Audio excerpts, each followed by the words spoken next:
Welcome to Camp, Hike, Live, the podcast devoted to helping you learn, enjoy, and explore the great outdoors. Hello there, campers, and welcome to another episode of Camp, Hike, Live. I'm Christopher Hiller, and I'm here again with Nate Harrington. How are you doing, Nate? I am doing fantastic, Christopher. Wait a minute. That's a lie. I'm actually getting over being sick, so I apologize for the sounds of the cough drop in my mouth because that's going to keep me from hacking. But in today's episode, everybody, we are going to talk about, well, it's that time of year. It's the fall colors. The leaves are falling. This is one of the most beautiful times of the year to get outside and enjoy the outdoors. So let's get right into it. So, Chris, is there anything new with you? Something going on back at your place? Well, the newest thing I think that I want to talk about is we brought in a new product line into Camper Chris that I'm pretty excited about. It's a new line of blankets. It's perfect for the fall cover. It kind of works perfect with this topic we got going on. And that's the new thing. I've been working on that. We've been trying those out. It's fantastic. So now, are they like a picnic blanket kind of thing? Or would you describe them a little bit? I've seen so many different styles of, like, whether it be a beach blanket or a waterproof or whatever. But, like, is this like a variety of things or one style in particular? Well, what I laugh a little bit about this is they're kind of like, the reason I got them and the reason I was attracted to them is they're like our army blankets, what we call the woobies in the army. They're poncho liner blankets. And these woobies? What's a woobie? Oh, that's what I'm talking about. If you've ever watched the old show Mr. Mom, we searched it and we tried to figure out where it was from. There's an old movie called Mr. Mom, and one of the kids in there has this blanket that he never lets go, kind of like in that Peanuts character with the Linus, I think it was, that has that blanket. Oh, yeah. He calls it the woobie, and it's a big plot point. So if you haven't seen that old movie, a good entertainment for a week, especially if it starts getting cold and you need to bundle up. It'd be good entertainment to watch. But the name of the company is Rumpel of the blankets, and they're kind of like a high-end quality throw camping blanket. It's made out of that puffy material in a lot of cases, and they're just good. They're high quality. They actually started on Kickstarter, and that's how they got their launch, and they're fantastic. They do a lot of good things. If you look them up online, if you want to look up their company, they're called Rumpel, R-U-M-P-L. And anyway, we have them in our store, and I'm happy to have them, and they're fantastic. They're a little higher end, though. I'm not going to lie. They're kind of rough. They're designed to handle some rough play and be out in the elements. Okay, and we've talked so many times on this podcast about, that the quality versus, economically priced. And it's like, well, if you want it to last, you got to have the durability. A lot of times that comes with the price tag. Yep. And this definitely is in the top end of that quality.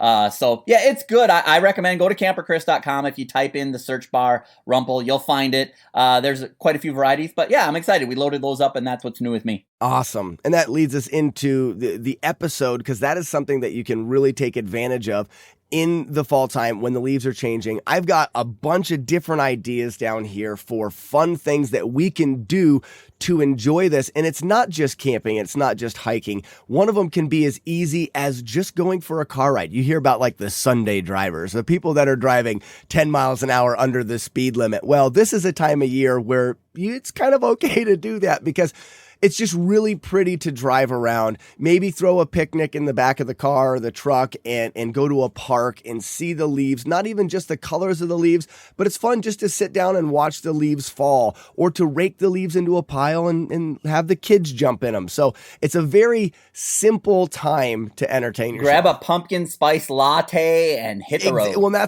think about it. Everybody that loves Halloween, this is their time of year. Follow Bigfoot, another guy that I've been hiking and stuff with. He loves Halloween. This guy goes absolutely bananas over Halloween. And I get pictures and stuff from him of the decorate. He's got to spend hundreds on these decorations and has this party. Myself, I'm not big into Halloween, but that comes with this change of season.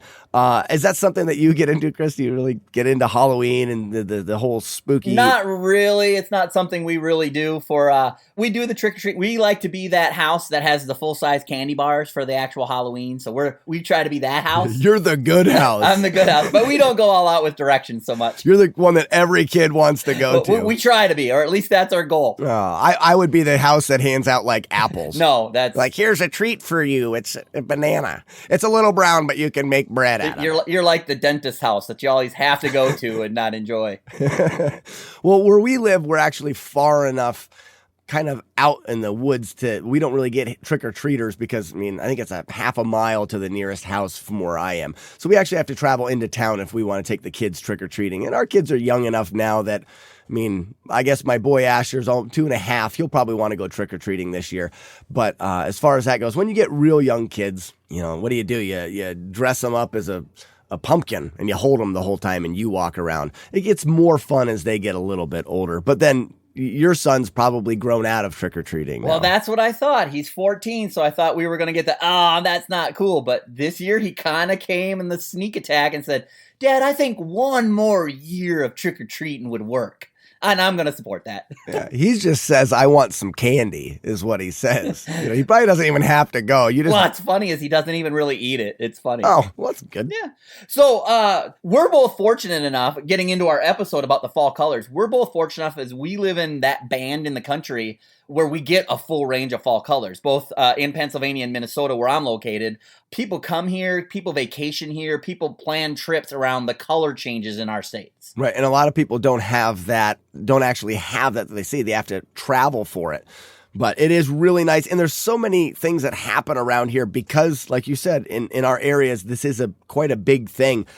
One of the ski lodges that's pretty close to my house, they do this whole elaborate festival, and like you can get on the ski lifts and they'll actually take you up in the ski lifts. There's no snow yet, but you can see all of the colors there. So when you go to some of these areas of the country that has the fall colors, a lot of the businesses will actually support them and have different activities and stuff to go see. And I'm sure that just a little bit of research, you could figure out, what place is a good place to go. Around me, a lot of the fall festivities are tied around like apple orchards and pumpkin patches, and they tie them in with the hay rides and the whole they make a big event of it. So even if you have little kids, you can go for a day and you can enjoy the fall colors and still have entertaining time with both your husband and wife and children and dogs, and you can bring the whole family and all the accessories. Right, and it's funny you said hay rides. I was actually looking down at we do a hay ride every year, just a group of friends and I, and we live out in a rural area where there's a lot of farms, and I'm actually grew up on a dairy farm, so we have tractors and wagons, and we'll put together a group of people, maybe one wagon, or maybe there's 2 tractors and 2 wagons. You fill the wagons up with some straw bales or some hay bales as seating, and then you get a group of people together where you put some comfy blankets over the bales, you cover up because it's always a little bit cooler, but you cover up, you get, like you said, some spiced cider, you get maybe just some hot coffee, but you could do like a pumpkin spiced lattes. There's all those kind of like seasonal treats, and then you do that joyride. I think that the loop we do is about a 15-mile loop on a tractor going about 10 miles an hour. We take all of these little back dirt roads, and it's like a moving party, or just a moving gathering where you're always bumping up and down. And if you've never been on a hay ride, I really suggest getting to a place that has one even this fall because they're a lot of fun. Well, and the good thing about the fall colors is your camping hasn't stopped. So all of your state parks, your national parks, your forest elements, your local campgrounds typically go through October or well into October in my region. So even if you're not from the area, you still have that opportunity to go in and camp and enjoy the fall colors as well as a camping adventure. Right. There is a couple things that or you want to not hesitation, maybe a little warning. And it's obvious with the fall colors and the change in the seasons, it gets colder and you need to prepare a little differently than you have in the summertime where you don't maybe bring your bug spray. You may need to bring the mittens. Is there like your go-to for your fall gear? Like what would you normally wear if you're going to go out in that nice, brisk fall day? Well, I'm all about the hoodie. I love grabbing my favorite hoodie, and I probably had the same one for a decade or more. And I think I lost my hoodie and then bought the same one because it's just that comfort that, hey, this is my go-to thing. I'm not so much into snow pants or that much. I like to feel a little bit brisk, so I don't like to bundle up so I'm toasty warm, but just give me a hoodie and maybe a little stocking hat and I'm happy. I'm with you on that. I love the little chill. A big go-to for me is to think about like your head, your neck, and like your torso. Those are a real good, focus when you want to keep yourself warmer, and be able to adjust your temperature with your clothing to overall make yourself feel either whether you want to feel cozy or like you said. And I'm with you on that. I kind of like that little chill. You're like, oh yeah, because it's that feel of the atmosphere. It changes things.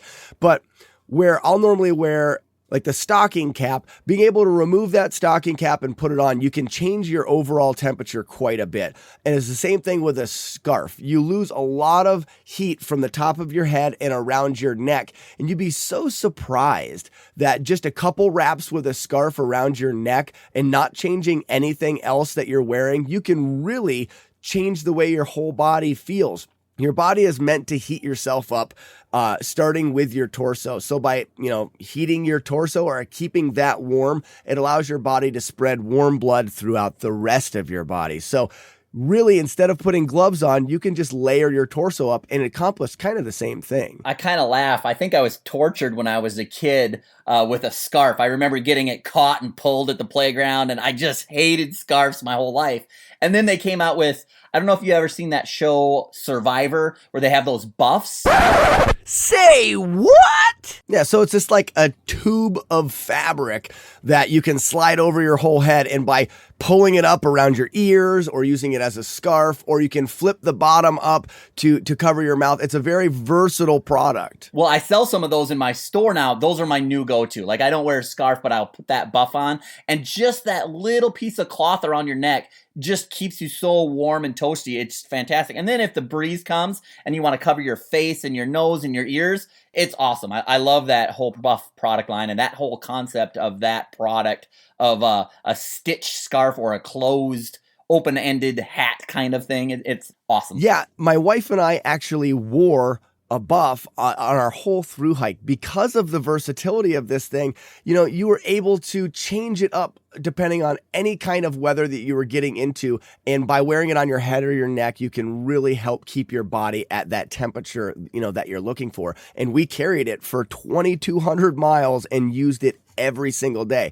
I still have a buff.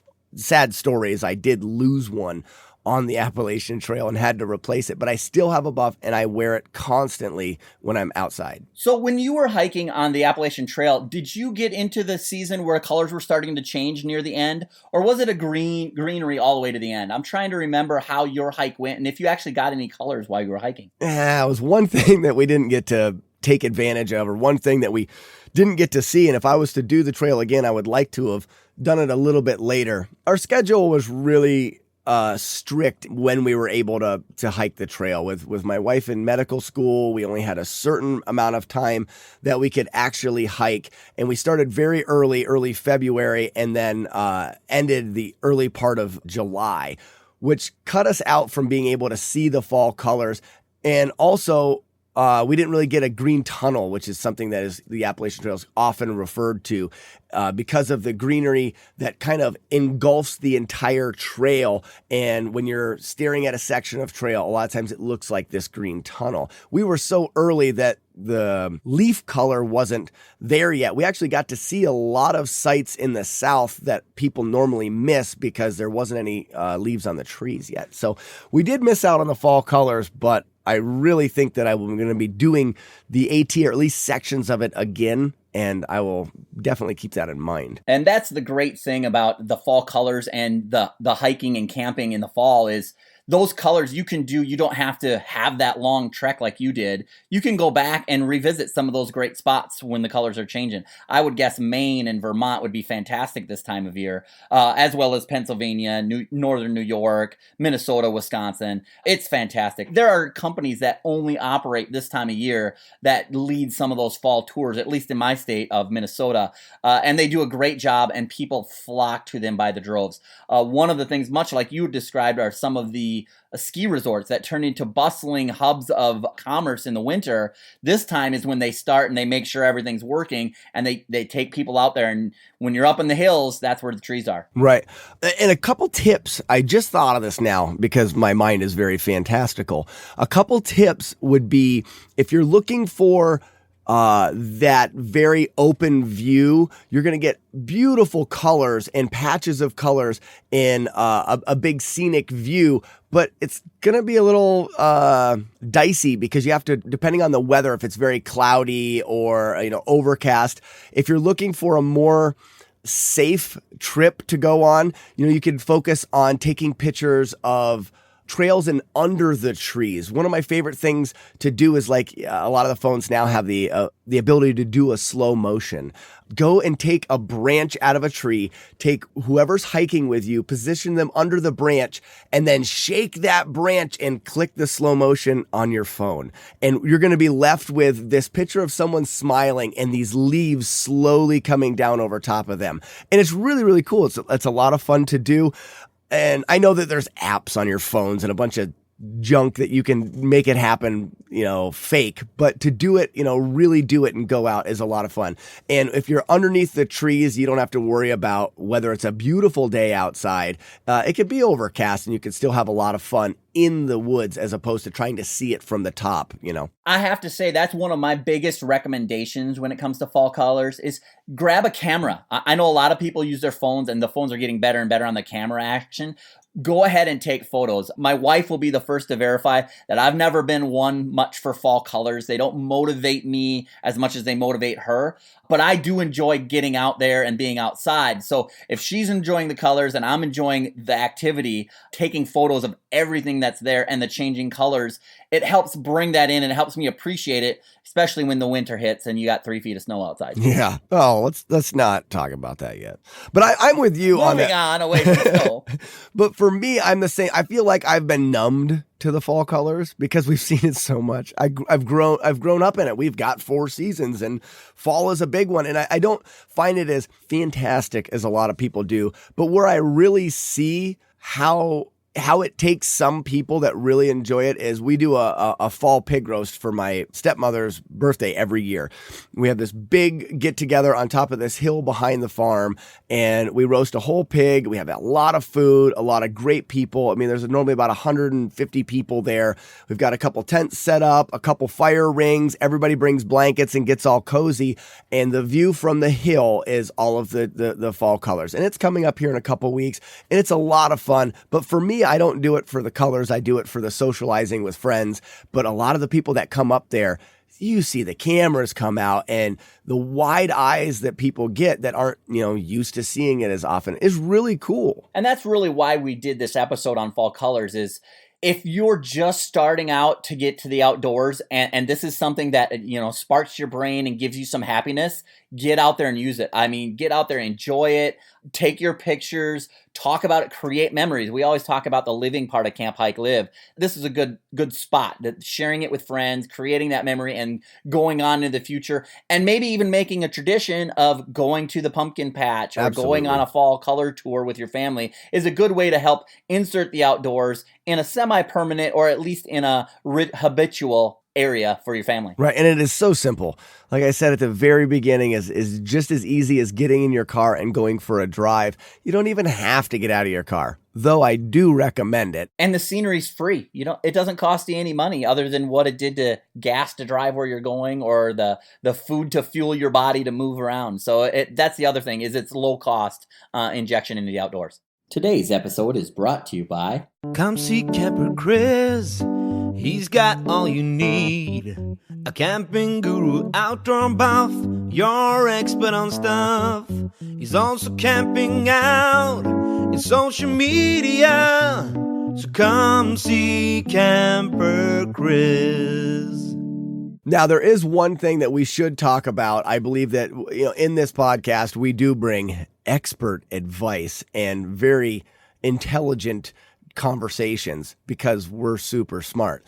But we also should bring in advice on some of the dangers that can be associated. Do you know where I'm going with this? Well, there's obviously all kinds of things. This is the time of season where your animals tend to be a little aggressive as they're preparing for the winter. As you're looking up, you need to make sure your ears are open and you're looking down and you're staying out of the way of the local wildlife as well. And I think the big one for me is it's hunting season. A lot of these areas where you have that, I can see you right now. You're like, oh my gosh, what was I thinking? Yeah, it's hunting season. So So a lot of these areas that do have the change in the season, they're going to go through a hunting season. And anytime you're getting ready to go out here and enjoy it, take the time, do a little research on the area that you're going, find out not only when the hunting season is, what animals are in season, inform yourself on what you're getting into, because sometimes in some areas of the country, the hunting, you know, they can't hunt on Sundays. So it's a good time to go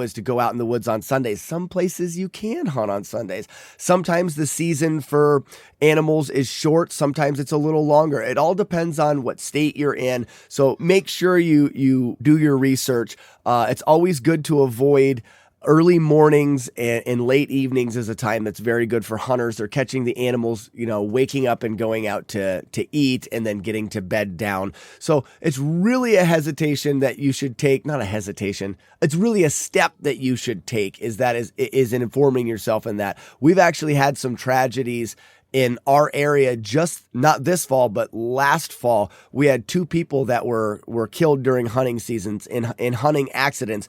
One was a hunter, and then another was someone that went for a walk in the woods during hunting season. You should always prepare yourself. There's rules and regulations on wearing a certain amount of blaze orange. And I just really want to put it out there for people that want to get out there and enjoy it. There are some steps to take to keep yourself safe. Do you have anything to add, advice to that? Yeah, it's really dependent on your local state. Like, for example, in my state, there's only hunting on the weekends, or at least there's a designated weekend for hunting. So it's Saturday, Sunday. In one case, I think it's Thursday, Friday, Saturday, Sunday. But really, it varies where you're going. So if you're going somewhere, just talk to anybody. The local populace typically knows when the hunting season is, where they're at. You can get that information at a coffee shop, a gas station. And if you need to, call the local police department or the DNR website. Yeah, the Fish and Game Commission. Or Department of Natural Resources in your area. It could be Fish and Game or something along those lines. Yeah, I think, and I'm sure there's websites out there. It's actually surprising to me to hear you talk about your hunting season up there being mainly on weekends, whereas white-tailed deer are so in such an abundance where I'm from that right now we are in archery season for white-tailed deer. It'll be 2 weeks worth of archery hunting. Archery hunters can hunt every single day except for Sundays. They can't start hunting until first light, and they have to leave the woods before it's dark. There's no hunting without the sun. And then that's 2 weeks there. Then I think there's 2 weeks of rifle season. I could be wrong. I think there's a week of muzzleloader in there, and then 2 weeks of buck season, and then another 2 weeks. I mean, we're hunting deer for what is probably closer to a month, where the only times that are in the woods where there may not be hunters is on that Sunday. And then if you go into New York State, they can hunt 7 days a week. So it's really depending, like you said, on the state and on the area, and just take the time to find out before you get out there in the woods, just to be safe. And take your own precaution. Dress brightly, whether it's blaze orange. If you're not a hunter, you might not have any blaze orange, and there may not be rules where you're going, but just wear bright colors. Don't wear your dark colors so you blend in, or don't wear your browns so you blend in. Just make sure you take the precautions to dress yourself and your children and your husband and your pets in a way that, hey, somebody can see me. I'm over here checking out the leaves. Right. And be loud. I love to be loud. I love to be loud and I love to talk. So go ahead and do that and you probably will be all right. I think that's probably going to wrap it up for this episode. We've talked about a lot of things. Now it's your guys' job to get out there, do your research, and enjoy the fall colors this fall. It is going to be a great year. And I'm very excited. Find your happy in the colors, or the outside, whatever it is. Get outside and enjoy yourself. We're going to leave you today with a quote: cooler weather, colors, hot chocolate, comfort food, campfire stories, and hoodies. Now that's my kind of camping. Until next time. Bye-bye. If you like what you have heard today and you want to hear more from us about camping, hiking, and living the outdoor life, we ask that you subscribe to our podcast, share it with your friends, and help us to keep coming to you. If you'd like to join in on the conversation, you can do that on Facebook. Search Camp, Hike, Live Forum.